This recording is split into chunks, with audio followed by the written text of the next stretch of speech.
Hello everyone! Drip acclimation is a great technique for transferring delicate fish and invertebrates to your aquarium. Let's talk about it.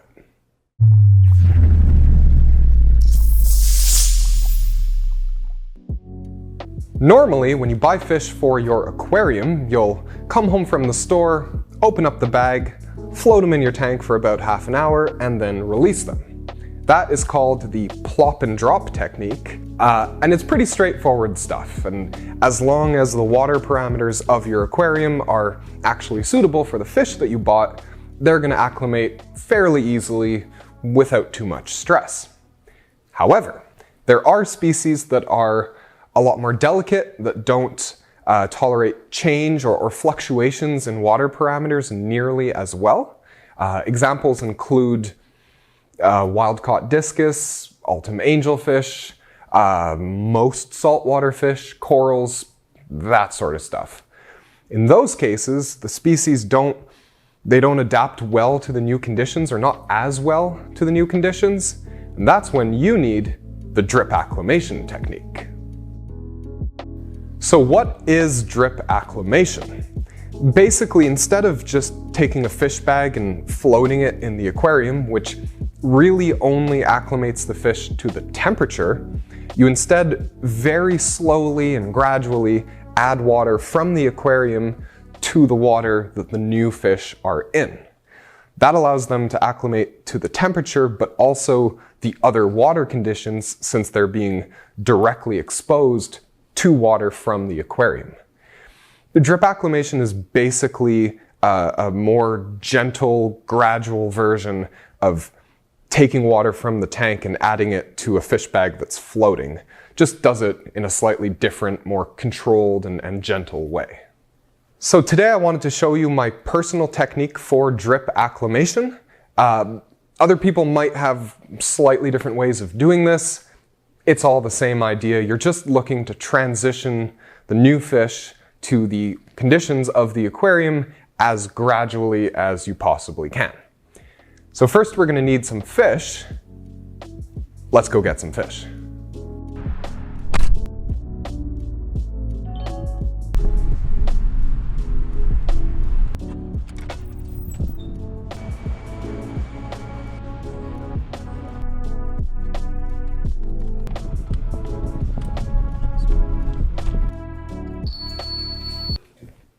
We got fish. These are neon tetras, and obviously that's not a species that generally requires drip acclimation, but there's no harm in using this technique even with hardier, tougher species. There's no such thing as too smooth of a transition, right?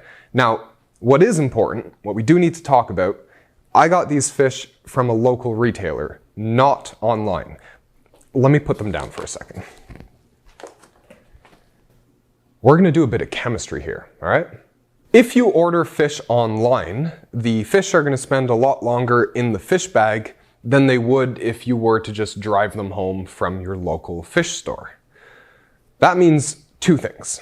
Number one, there's going to be a lot more ammonia in the water. Ammonia comes from fish waste.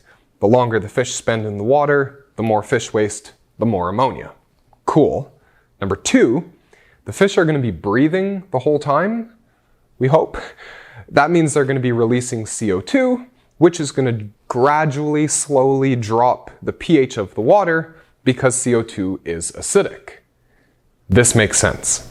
Now, the reason that all of that is okay is because at lower pH levels, ammonia exists more as ammonium, which is much less toxic to fish. However, the second that you open that fish bag, fresh air rushes in and the pH swings back to a more neutral, normal level, and all of that non-toxic ammonium transitions back into very toxic ammonia. If you guys want a more detailed video about all of this, let me know in the comment section, but basically, if you order fish online, don't mess around with drip acclimation. Once you get your fish, float them in the aquarium, preferably a hospital tank or a quarantine tank, but don't open the bag until they're ready. And once they are, get them out of that water as quickly as possible. Now,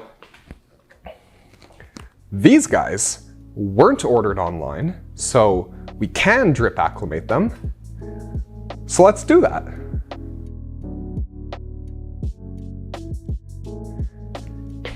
Okay, this is my setup. I like to use a smaller bucket to do this, and then I'm just gonna take the fish out of the bag and put them in the bucket. So I'm gonna do that now. Doing live takes like this, where like I kind of have to just do it once and hope it's good, very stressful. I don't really love doing this. I can't get this bag open either. There we go. Bye, have a great Get day. away from me. So we're gonna open her up, and we're gonna pour the fish in. Obviously, try to do this gently if you can. We don't want to have fish with concussions. And out they go. Beautiful. Now, if the water in the bucket is a little shallow, you can use something just to prop it up a little bit. I will be using a rock in today's demonstration. So we're just gonna kind of tilt it over, slide that underneath. Beautiful. Next, you want to grab some airline tubing, and there's two ways of doing this. You can either tie a really simple knot about halfway through the tubing, and then tighten and loosen the knot to control the flow rate through the tubing. But if you want to be a little bit fancier, you can do what I've done here. I have an airline control valve installed halfway through the tubing, and I can use that to control the flow rate really easily. So I recommend doing it that way. It's very simple and very straightforward, but a knot is going to work just as well. So now we're just going to start a siphon. So I'm going to put one side in the tank, and I'm just going to close the lid to kind of hold it in place. And then we'll start pulling water in. And then I can just make adjustments to my control valve here to get to the right flow rate. For drip acclimations, generally speaking, you're looking at about a drop per second. You can go slower if you want. The acclimation is just going to take a lot longer. There we go, that's perfect. So now we just leave it, and now it's just a matter of time. So a drip acclimation can take 30 minutes, it can take an hour. I know people who have done them for like 4 or 5 hours. It really depends on the fish and how sensitive they are and how difficult of a transition you're expecting them to have.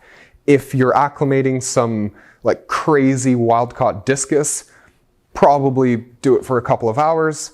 If you're acclimating 10 neon tetras that don't need to be dripped in the first place, 30 minutes is going to be fine.